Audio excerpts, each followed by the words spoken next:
രണ്ടാം ഖലീഫ ഉമർ ഇബ്നുൽ ഖത്താബ് റളിയല്ലാഹു അൻഹുവിന്റെ ഭരണകാലം.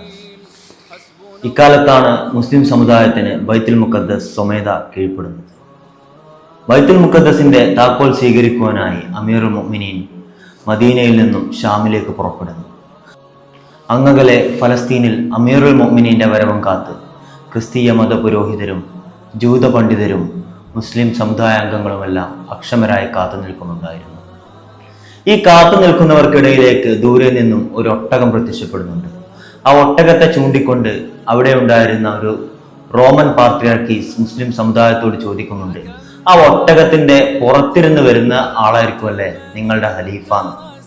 അതിന് മറുപടിയായിട്ട് അവിടെ ഉണ്ടായിരുന്ന മുസ്ലിങ്ങൾ പറയുന്നുണ്ട്, ആ ഒട്ടകത്തിന്റെ പുറത്തിരിക്കുന്ന ആളല്ല, ആ ഒട്ടകത്തിന്റെ കയറും പിടിച്ച് ഖുദ്സ് ലക്ഷ്യമാക്കി നടന്നു വരുന്നയാളാണ് ഞങ്ങളുടെ പ്രിയപ്പെട്ട അമീറുൽ മുഅ്മിനീൻ.